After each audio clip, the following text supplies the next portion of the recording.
What's going on, ladies and gentlemen? Welcome back along to another episode of The Young Farmer. My name, as always, is Andy, and welcome back. It has been some time since I've last been with you.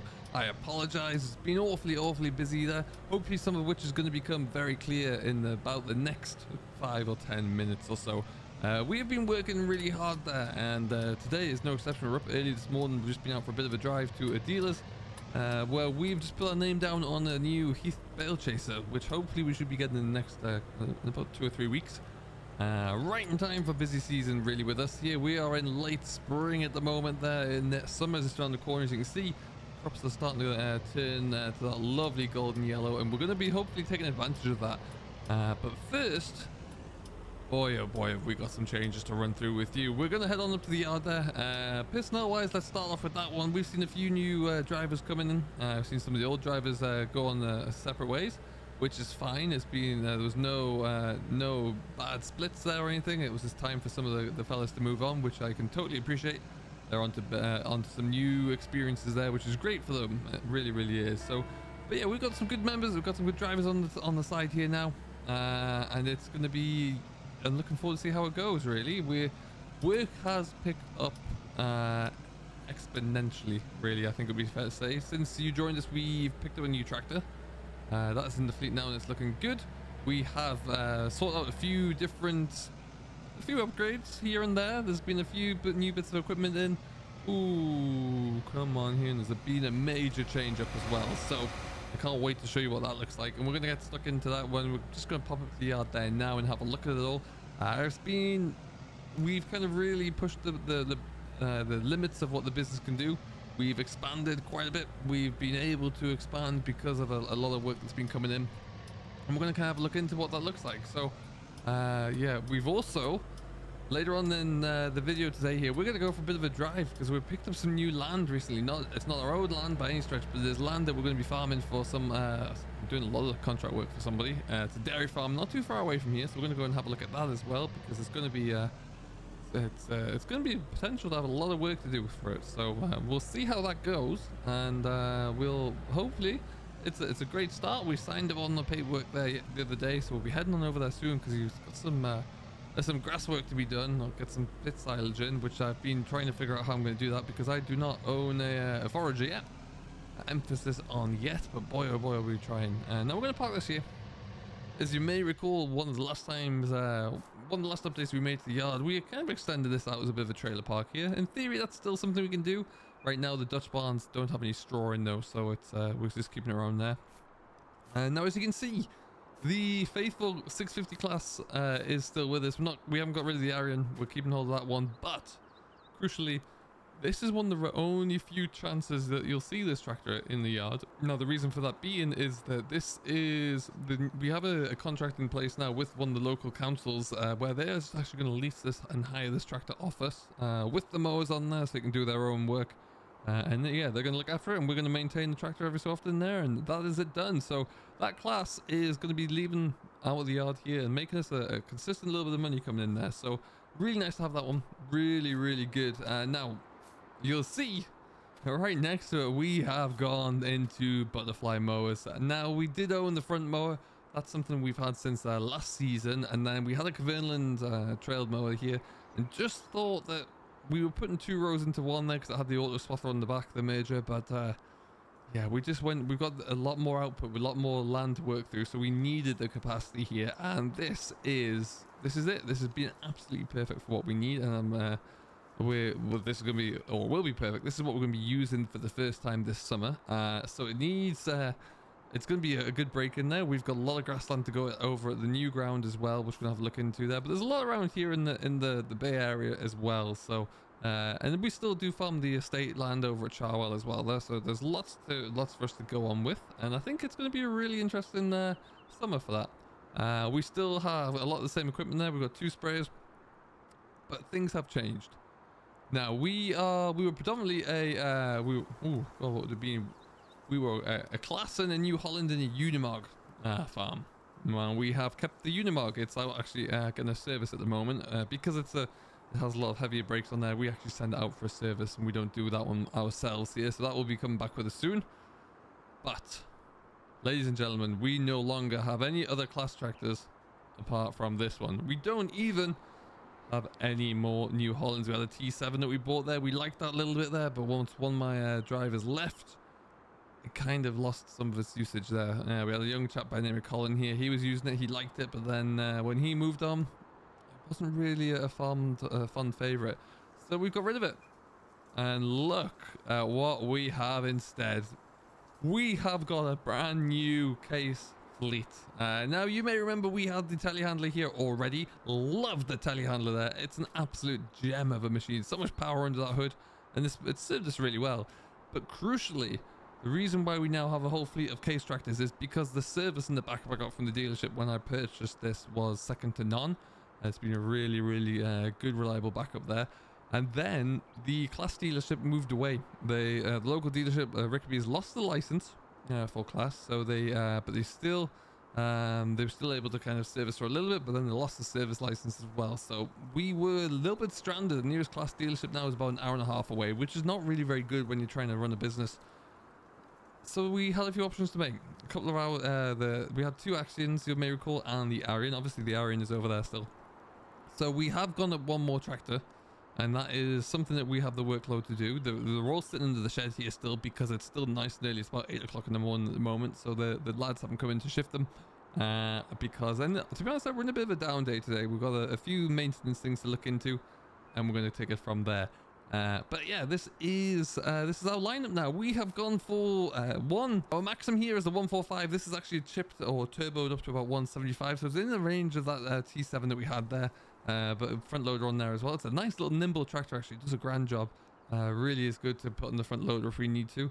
We've got two Case Pumas, 240 CVXs. These tractors are just an absolute workhorse. They're really phenomenal there. You can pull the drills that we have no problem at all, but they're very versatile. We can put them to anything that we need to. And they really don't struggle with that at all. But the pride and joy, the newest tractor that's come to the fleet, my machine on the farm here as well, my machine that I'll be driving across the business, which we can expect to see on the drills, on the big baler, and on the butterfly mowers over there, I would say as well, is my 280 Case Magnum. And would you just look at this thing? It's absolutely huge. I very nearly went to put tracks on the back of it because it was going to be doing predominantly cultivation work, heavy land tillage.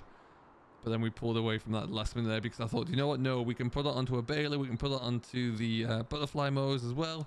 Get a little bit more usage out of it. And for that, I think it's best to just put the wheels on there. So we've gone for the axial bibs on here. But it's just an absolute beauty. It's about 350 horsepower. It doesn't even blip when you start to use it here. We've had that for about a month already. It's been cleaned up nicely, especially for this kind of preview today. But it's an absolute gem. It really is. As we've come on into it. This is my seat. And yeah, I think it's just absolutely stunning. It's a beautiful tractor. We fire it up here. Put that up. Don't need the wheel here. Just listen to it. Listen to it just purr over there. You know you got a big tractor when it's just ticking along and purring over. It just sounds beautiful. We haven't actually been able to put it under any heavy duress at the moment. We are looking into a few different options as far as bigger cultivation units would be concerned. Got a few things lined up there, but we're going to have a look into that one and see when we get into try and get a few demo bits out there over the course of the harvest and through into autumn. In the shed here, though, is still the usual. You've got your hedge cutter, you've got a combine header. Combine's still the same, and you've got a couple of cultivators in there as well. But we now move on to the big green elephant in the corner. This is our new shed. This is my shed of depreciation, as I have named it. We're going to just come over here and press the button. Up comes the door.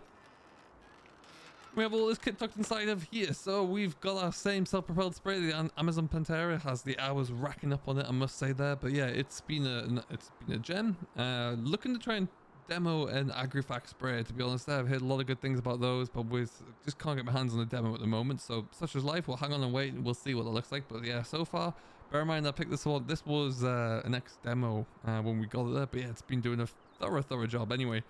The baler on this side is still the 2370 Ultra HD Massey Ferguson. It's an Agro baler technically, but we have it in the Massey colors. And yeah, this is season number 3. It arrived when we were up north in Scotland, actually. So season number 3 coming in for that one.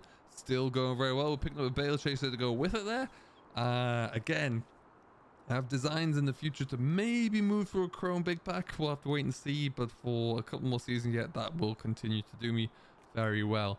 Spin is still the same, nothing changed there, but this beaut, this is my new drill. This is going to be lugged around on the back of the case, the Magnum there. Just want to squeeze through and try and show you this.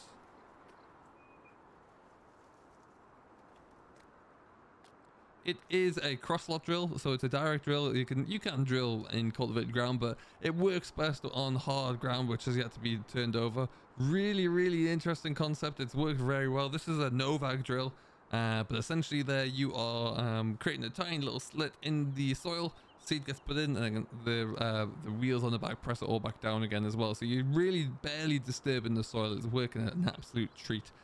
Behind here, we can just about see, there you go, is our John Deere. This is a 750, the 6 meter drill still, which we picked up the back end of last year.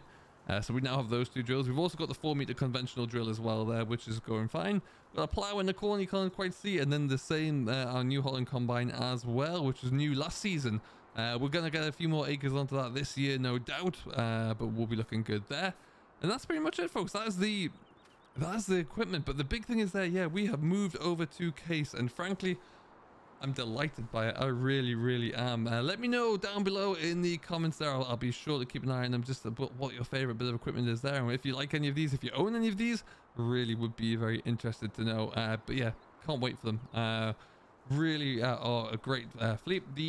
My new drivers actually love them. They're a big fan of them as well there, and all round just a very popular tractor, I must say. So looking forward to it. But yeah, just check out that Magnum. It's an absolute behemoth. Now, as I mentioned, we've still got the Unimog.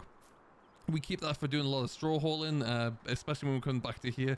The straw pellet business that we've been working with has been getting bigger and better, and very crucial to us actually. It's allowing us to have a great bit of diversification there. Let's shut this back down again.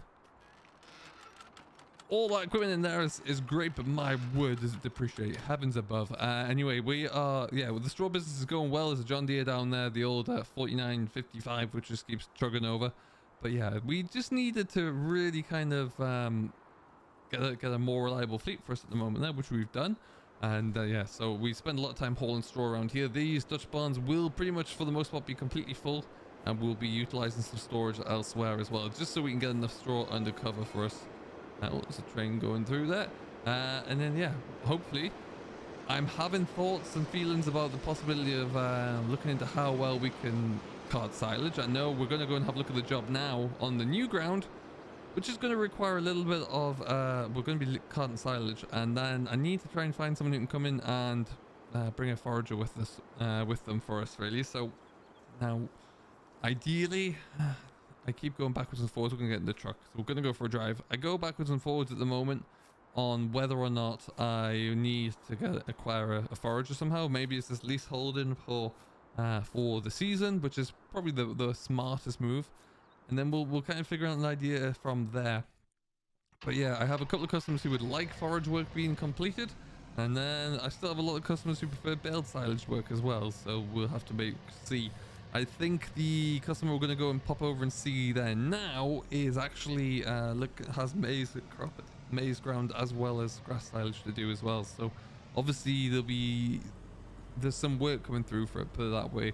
The ground over on the estate at Charwell, that is all just arable mainly for now. There's no livestock there to contend with. I do believe they actually just lease out the grassland to a nearby farmer, so we don't have to worry about that. But we do just need to continue to get that the cereal crops harvest, and it's coming on in. It's not doing too badly at all there actually. But yeah, this year will be a big year because we're going to be bringing in around about what's that going to be, closer to 1,600 acres, all being well, if we can. At least with what I think that we have over at this new ground we're going to have a look at. So what we're going to do is we're going to head on over there. We're going to see just what's in store, have a quick look, see if we can find the farmer in question. I don't think we might miss him. He said he wasn't going to be around, but we'll have a look, see if we can anyway. And yeah, we're just going to kind of get a plan of what we can expect coming forward there. It won't be long. I think the plan is for next week to send over the case with the butterfly mowers on, and we'll have a real good go at it there. So I shall catch up with you once we're it's a little bit of a drive. It's about 30 minutes away. I'll see you on the other side. Alright folks, well, we have pretty much arrived at somewhere, memory serves, and from the directions I was given, I'm looking for a little junction on the left here, I think it is actually. So it's just up this hill a little bit more, and then I think, ooh, is this it here? Oh, bingo. There we go. All right, in we come. We are coming to a farm called Marwell Farm, and it is, it's a small dairy farm, and we are going to be, there's a young gentleman here who is farming it, who is actually, oh, look at that. A lovely bit of wolves down there. Incredible there. Yeah, he's doing a grand job with it, but he just he needs a little bit of help with some of the ground. It's just a bit too much for him to take on there because he's mainly focusing on the arable, but I believe it's somewhere all the way down this here road.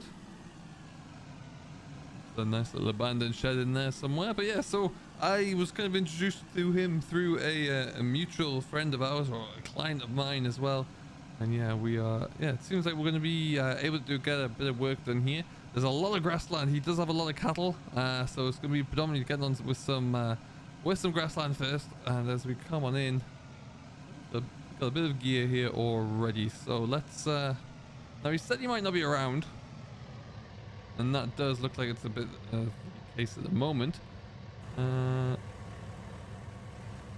let's have a bit of a wander around here. A little bit of a beak first, because like I say, we are looking to do some silage here. Cattle are grazing there, looking well. Love to see that. And yeah, what we need to do is just figure out where it's going there. See if I need to do any changes to any gateways or anything like that. I know that that is one field there which I just came past the entrance for, so I don't need to worry too much about that one. I don't know where the pit is, but I'm sure we can find that. I imagine it's just going to be down there somewhere. It looks like it is. There's a silage pit down there. Lovely. So this is a mixed farm. It is a dairy farm, but they do a little bit of arable there as well to support the dairy needs. These are some massive big sheds. Look at that grain storage facility. Good heavens. Yeah, and I believe this is the big field here that we'll be coming into. So this looks like it is a few weeds in there that they may want to have looked into first, but otherwise, you know, it's not bad looking. Yielded in a field of grass there. Actually looks like it could be a good crop. So what we might have to do is, it's huge actually, it's going all the way over there. My word, is it big. We will look to get into this as soon as we can. It's looking like it's ready to go there. Seeds haven't, it hasn't quite gone to seed yet, but we'll come in and we'll get this knocked down as soon as we can there. I think it'll be a nice little test for the butterfly mowers, that's for sure. And we'll see how we can go. But yeah, otherwise everything else, there's another field here as well. Mentioned something about wanting to put sheep into one of these, so you just want the bulk of the grass taken off first there, so we'll certainly look to do that. My biggest issue I have at the moment there is I'm trying to kind of battle and figure out myself is what I'm going to do about a forager really. Might just try and lease one in for a couple of weeks here, and we'll see if we can get any more work for it and kind of use it as a case study to see if it's going to be worthwhile or not. If it is, then great. If it's not, you know, we'll just try and hire someone else in with a forager for day after day. But ultimately, as well, it will mean that I'm going to have to try and find silage sides for one of my trailers. I have one, some for the triple axle. I might need to find some more there somewhere. But yeah, otherwise, it's a nice little setup, this farm. To be honest, it's a nice size. It's got some nice buildings around here as well. But let's go have a bit of a look down here. Yeah, it's got quite a big, good amount of kit in here actually.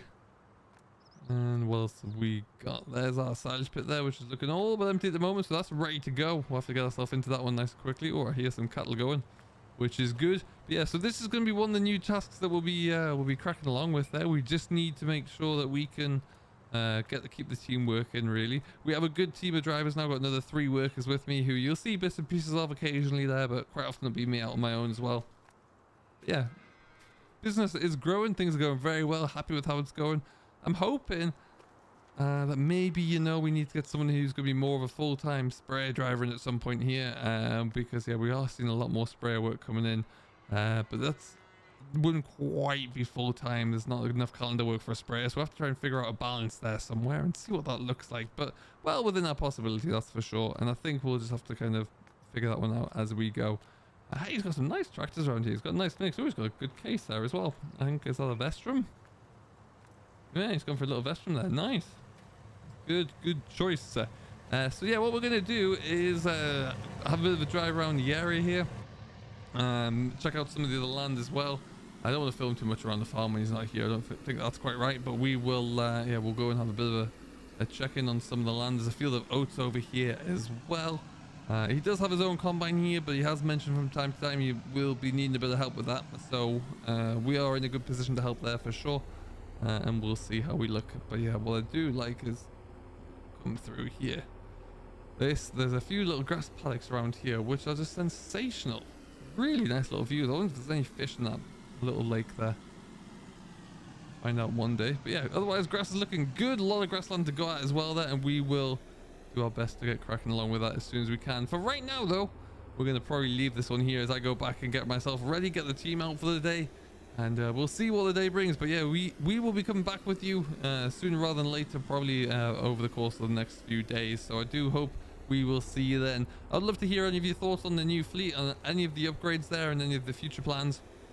Because yeah, I do think it'll be really cool to get your insight there. But for now, thank you ever so much for watching. I do hope you have enjoyed. As always, I'm in park here and go for a bit of a wander. My name has been Andy. I am your young farmer, and if you have enjoyed and if yet to do so, don't forget to hit that like button, subscribe to Simulation for the Nation, and we will see you in the next one. Till then, stay safe, enjoy what you're doing, and we'll catch you later.